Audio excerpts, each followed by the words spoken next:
ఇక కాళేశ్వరం కమిషన్ నివేదిక బయటికి రావడంతో ఎర్రవల్లిలో కేసీఆర్ కీలక సమావేశం ఏర్పాటు చేశారు. దీనికి హరీష్ రావు, జగదీష్ రెడ్డి, ప్రశాంత్ రెడ్డి ముగ్గురు కూడా హాజరయ్యారు. కాళేశ్వరం కమిషన్ నివేదిక నేపథ్యంలో ఈ భేటీకి చాలా ప్రాధాన్యం ఏర్పడింది. కేసీఆర్ టార్గెట్ గా కాళేశ్వరం కమిషన్ విచారణ జరిగినట్లుగా భావిస్తున్నాయి బీఆర్ఎస్ వర్గాలు. కాళేశ్వరం కమిషన్ నివేదికలో తనతో పాటు హరీష్ రావు పేర్లు ఉన్న నేపథ్యంలో దీనిని ఎలా తిప్పికొట్టాలి అన్న దానిపై ముఖ్య నేతలతో చర్చిస్తున్నారు కేసీఆర్.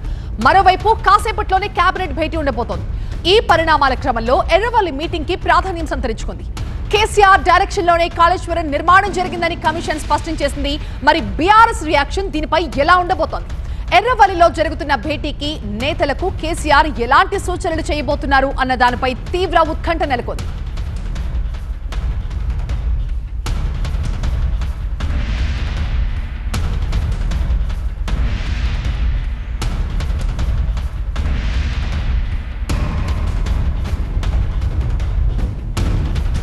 మా ప్రతినిధి వాసు మనకి లైవ్ లో జాయిన్ అవుతారు మరింత సమాచారంతో. వాసు, ఏంటి తాజా పరిణామాల నేపథ్యంలో బీఆర్ఎస్ ప్లాన్ ఆఫ్ యాక్షన్ ఎలా ఉండబోతుంది? ఇప్పటికే ఎర్రవల్లి ఫామ్ హౌస్ లో కేసీఆర్ తో పాటుగా అటు ప్రశాంత్ రెడ్డి కావచ్చు, హరీష్ రావు, జగదీష్ రెడ్డి అందరూ భేటీ అయ్యారు.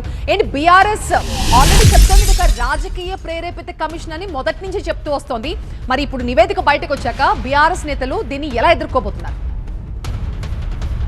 కాళేశ్వర కమిషన్ రిపోర్టు బయటకు వచ్చిన తర్వాత దాంట్లో మెయిన్ టార్గెట్ కంటే మాజీ సీఎం కేసీఆర్గా ఆ కాళేశ్వరం ప్రాజెక్టుకి సంబంధించి అవకతవకలకు సంబంధించి ఆయన మెయిన్ లీడ్లో చూపించారు. దాని తర్వాత హరీష్ రావు ఉన్నాడు. సో దీనికి సంబంధించి ఈరోజు బీఆర్ఎస్ శ్రేణులు మాజీ మంత్రులు ఒక్కొక్కరుగా బయటకు వచ్చి మాట్లాడుతున్నారు. దానికి సంబంధించి ఎర్రవల్లి ఫామ్ హౌస్తో ఇటు కేసీఆర్ తోటి హరీష్ రావు, అదేవిధంగా వేముల ప్రశాంత్ రెడ్డి, జగదీష్ రెడ్డి, సో ఈ ముగ్గురు మంత్రులు కూడా భేటీ అయ్యారు. ఎందుకంటే గత కొంతకాలంగా పూర్తి స్థాయిలో ఇటు కాళేశ్వరం మీద బీఆర్ఎస్ మీద అనేక ఆరోపణలు వచ్చాయి. అవకతవకలు చేరి బ్యారేజీల నిర్మాణ సమయంలో ఒక చోట కాకుండా ఇంకో చోట నిర్మాణం చేపట్టారు. కేంద్ర ప్రభుత్వం వ్యాప్కోస్ ఇచ్చిన నివేదికను కూడా తొక్కిపెట్టారు. సో దాని కారణంగా చాలా విధంగా ఇప్పుడు పూర్తి స్థాయిలో ప్రజాధనం దుర్వినియోగం అయిందన్న కోణంలో కాంగ్రెస్ సర్కారు వచ్చిన తర్వాత ఈ కాళేశ్వర్ కమిషన్ వేశారు. ఆ కమిషన్ రిపోర్టు నిన్న ఇచ్చేశారు. పూర్తి స్థాయిలో దీనికి సంబంధించి పూర్తిగా ఇప్పుడు ఎర్రవల్లి ఫామ్ హౌస్లో కేసీఆర్ దగ్గర ఈ ముగ్గురు మంత్రులతోటి చర్చ జరుగుతుంది. ఏం చేద్దాం, ఫర్దర్ యాక్షన్ ఆఫ్ ఎలా తీసుకుందాం, దీన్ని ఏ విధంగా తిప్పికొట్టాలని జరుగుతుంది. దాంతోపాటుగా ఇటు ప్రస్తుతం మనం బీఆర్ఎస్ భవన్ దగ్గర ఉన్నాం. ఇక్కడ కూడా మాజీ మంత్రులు